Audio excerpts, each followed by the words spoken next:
Bonjour à tous, j'espère que vous allez bien. On se retrouve aujourd'hui pour une vidéo sur Giuseppa qui se confie sur son accouchement. Comme vous le savez sans doute, Paga et Giuseppa sont devenus parents d'une petite fille prénommée Giorgia le 28 avril dernier. Comblés de bonheur, les jeunes parents s'étaient un peu coupés des réseaux sociaux pour profiter de leur premier moment à trois. Tout à l'heure, Giuseppa a pris la parole pour raconter plus en détail comment s'est passé son accouchement. La jeune femme a été hospitalisée plusieurs jours avant la naissance de sa fille. Si elle explique que cela n'a pas été évident, Giuseppa assure que cela reste le plus beau jour de sa vie. N'hésitez pas à vous abonner à la chaîne si ce n'est pas déjà fait et à liker et commenter cette vidéo pour me soutenir. Merci beaucoup et à très vite pour une nouvelle vidéo. Coucou les amis, par ici ça va. On a encore un petit peu mal au ventre mais ça va. Voilà, on va pas... ça va un petit peu mieux. Bon, elle est en train de téter, elle se régale. Vous entendez les bruits, je peux mourir. Donc voilà.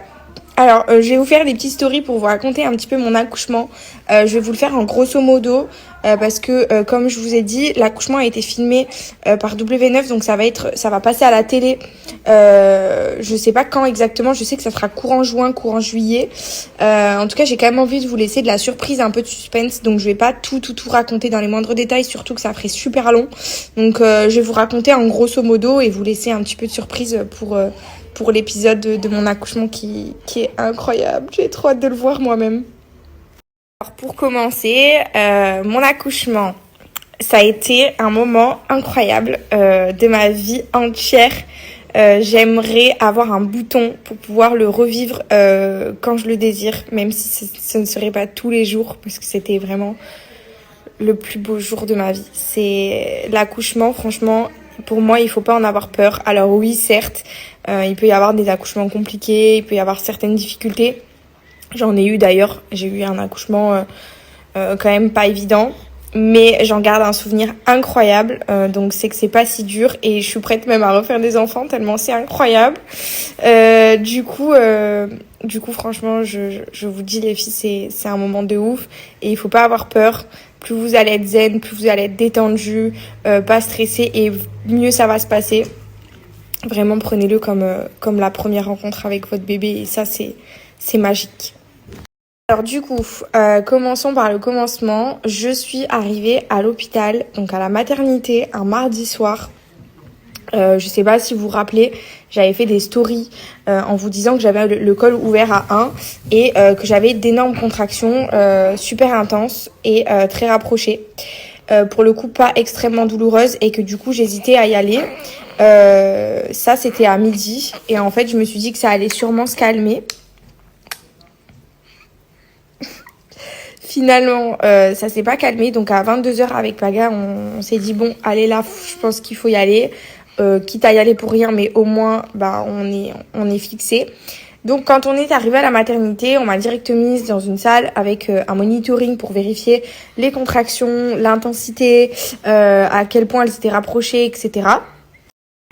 Au monitoring, les contractions étaient bien visibles. Elles avaient environ entre 2 à 4 minutes de séparation entre chaque contraction. Elles avaient une intensité quand même forte. Je dirais que ça ressemblait à un début de travail. Donc on m'a gardé quelques heures pour vérifier mon col et voir si le col se dilatait ou pas. Il se trouve que le col ne se dilatait pas, il est resté à 1 et les contractions commençaient à s'intensifier en douleur. Donc je commençais à avoir mal. Et en fait, on avait pas mal de routes en voiture pour rentrer à la maison. Et c'est vrai qu'à la maternité, on m'a dit, franchement, autant rester et rentrer demain parce que là, vous allez rentrer en voiture, ça va ne faire que vous intensifier les douleurs et vous allez certainement revenir parce que vous allez avoir beaucoup trop mal. Donc, restez la nuit et on verra demain si le col a bougé. Sinon, vous rentrerez chez vous. Du coup, il se trouve que je suis restée dormir. On m'a examinée des dizaines de fois, voilà, pendant 24 heures. On m'a examiné des dizaines de fois pendant 24 heures et il se trouve que le col n'avait pas bougé au bout de 24 heures et les contractions étaient toujours bien présentes, toujours très intenses, toujours très rapprochées. Donc j'étais en mode, je dirais que c'était un faux travail, mais c'était un faux travail d'une femme qui était prête à accoucher tout simplement, sauf que mon col ne voulait pas collaborer, voilà, tout simplement. Je vais vous dire très clairement que ça a duré 48 heures. Donc, je suis restée à l'hôpital 48 heures avec des contractions de faux travail, des douleurs hyper intenses, pas de péridurale. J'ai dû attendre et on m'a examiné des vingtaines de fois parce que c'était presque toutes les heures qu'on venait vérifier mon col parce qu'en vue des contractions, on s'est dit qu'il y avait un moment donné où le col allait forcément s'ouvrir. Sauf que pas du tout. Au bout du 3e jour, j'étais censée potentiellement rentrer chez moi avec les contractions. Étant donné que c'était considéré comme un faux travail, on s'est dit que peut-être des Doliprane, des Spasfon feraient effet. Sauf qu'au moment où on imagine un retour à la maison, au monitoring, on aperçoit une chute, un ralentissement du cœur du bébé qui a duré peu de temps, mais qui est hyper dangereux quand même. Donc ça reste à vérifier.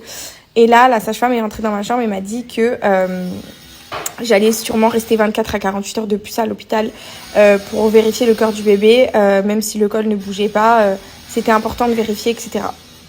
Du coup, je vous avoue qu'au bout d'un moment, je commençais un petit peu à avoir très mal. Psychologiquement, ça commençait à être très dur. Donc, on attendait. Ils voulaient pas me déclencher parce qu'ils considéraient que le poids du bébé était encore pas assez gros, d'après les estimations qu'on m'avait données.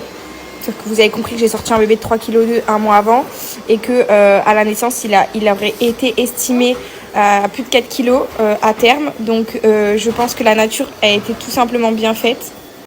Du coup, vous l'avez compris, en gros, psychologiquement, physiquement, ça devenait super dur. Et je me suis dit que de rester 24-48 heures encore comme ça, si les contractions ne se calment pas, ça allait être vraiment trop compliqué pour moi et qu'il fallait peut-être envisager un déclenchement. Donc j'ai demandé à la sage-femme d'appeler ma gynécologue, qui est donc venue directement me voir en sachant que ça c'était quand j'ai su que on allait rester quand j'ai su qu'on allait rester à l'hôpital encore 24-48 heures, c'était le matin et on imaginait que les contractions allaient se calmer. Attends, bébé, elle a encore mal au ventre, mon cœur. On imaginait que les contractions allaient se calmer. Finalement, les contractions ne se calmaient pas puisque la gynéco est venue à 17h, il me semble. Et depuis le matin, donc elle a bien regardé mes monitorings et quand elle est rentrée dans la chambre, elle m'a dit ouais, effectivement, il n'y a rien à faire. Elle m'a dit si ça fait 3 jours que ça reste comme ça, on ne peut pas vous laisser en souffrance. Par contre, elle m'a prévenu que j'étais susceptible de passer en césarienne, puisque en vue du fait que le col ne s'ouvre pas avec de telles contractions, c'était carrément possible que même par un déclenchement d'ocytocine, le col ne puisse pas du tout se dilater et du coup passer au bout d'un moment en césarienne. Le moment venu, ma gynéco me confirme bien que je vais être déclenchée dès maintenant. Donc en fait, il est 17h et elle me dit ok, bon go, elle appelle la sage-femme, préparez-la pour aller en salle d'accouchement.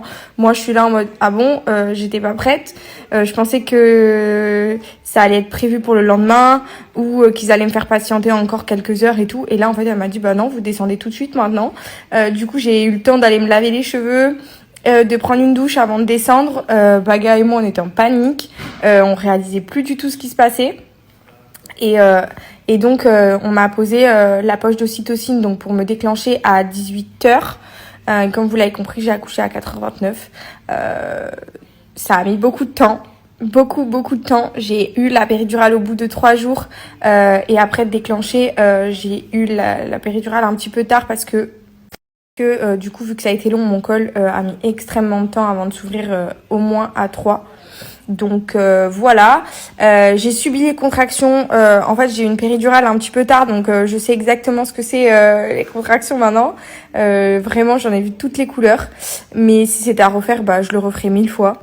Et du coup, j'ai eu un accouchement par voie basse et je vous dirai pas plus parce que du coup après je vous enlève tout le suspense.